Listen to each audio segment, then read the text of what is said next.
Hello everyone, this is the Eccentrician and welcome to a new series that I've decided to do. I am going to name it Project Management Minecraft Style. So yeah, basically what I wanted to do here is take some concepts that I've learned in some of my college courses and apply them to Minecraft.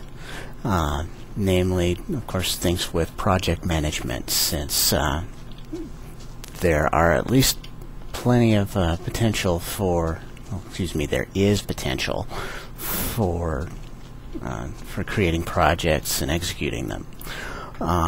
So what I wanted to do here is I wanted to present a project and do some steps as to planning, and then see about executing them according to that plan. So what I plan on doing here is up here. I've got a nice big area here. I'm basically in a new Minecraft 1.2.5 test world, and I wanted to get a roadmap out here.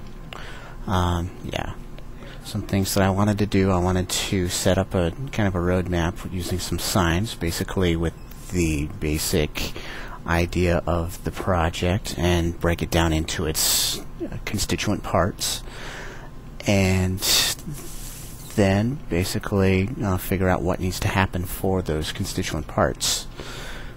So this will be at least somewhat interesting, at least on my part. Now, a word as to this world.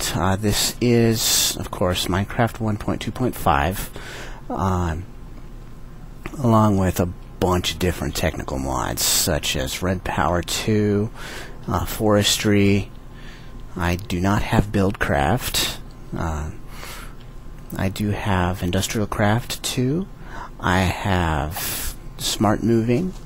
What else? What else do I have? At least those are the big ones, anyway. Yeah. Anyway, I will go ahead and get a full mod list as to everything that I'm using and put it in the description of this video. So, on to what I plan on doing here. Since this is an introductory video, I don't plan on actually doing anything in regards to a project here. So I have a sign, pardon. I am in creative mode here, and I do have not enough items to help with this as well. So yeah, first of all, I'm gonna basically use signs extensively. So first of all, yeah, put down a sign. So we're gonna go with project main idea here, and then I'm gonna put it into its constituent parts. Say part 1 over here, part 2. Very good. So yeah, these will be basically branching parts, and requirement 1, etc., etc. So yeah, that's basically what's going to happen here, at least for the planning stages. Then I'm thinking about it, but I may put together what's called a Gantt chart. So yeah, we're going to put down signs. So part 1, and then over here part 2, and then I plan on actually using a bit of an area here. Let me go ahead and get that set up. Okay, here's the main idea, at least what I have planned for the Gantt chart, if I decide to implement it. Over here I have the signs for task 1, task 2 here, basically the parts of the stuff in the diagram over here.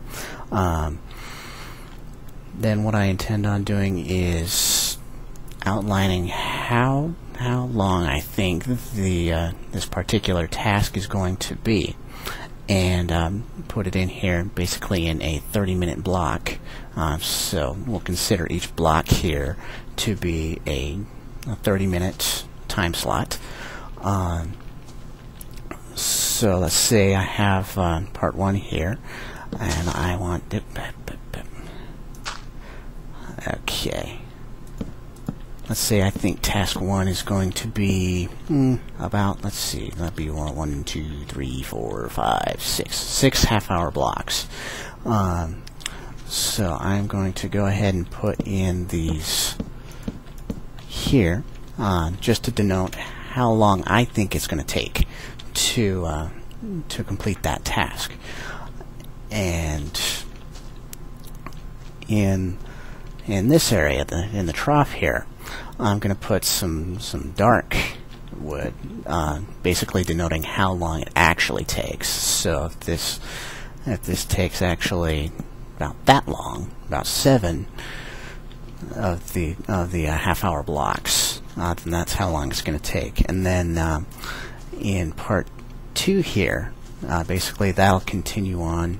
Let's go ahead and substitute this, since I have it in cobblestone. I'll say it's going to take about that long, about 1, 2, 3, 4, 5. Okay, so for the expected time, we're going to put down this bit.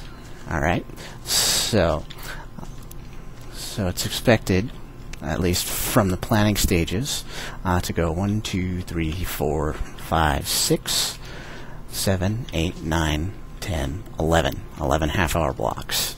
Okay, so the time it would take, it would go through about 11 episodes or something along those lines, at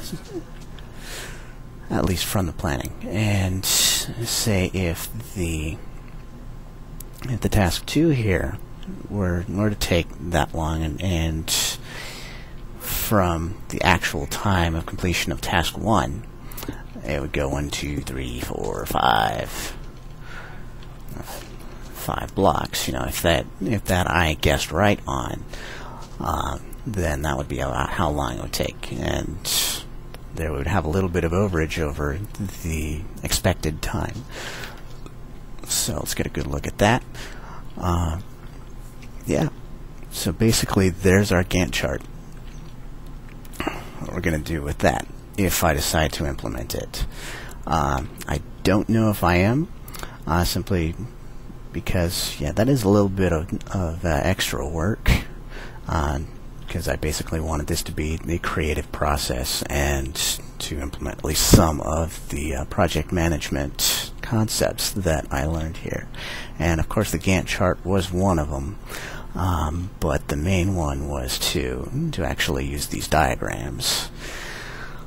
So we'll see how it goes. And beyond that, that's basically what this is going to entail. So based on these concepts, I am going to go ahead and move on with this particular series. I do have at least one idea that I would like to do with all of this. Definitely some suggestions would be really cool on any ideas on projects that you would like to see me do. And I hope to have a little bit of fun with this. So this will be at least somewhat interesting on my part. We'll see how it goes, and I hope you enjoy it. So take it easy, guys.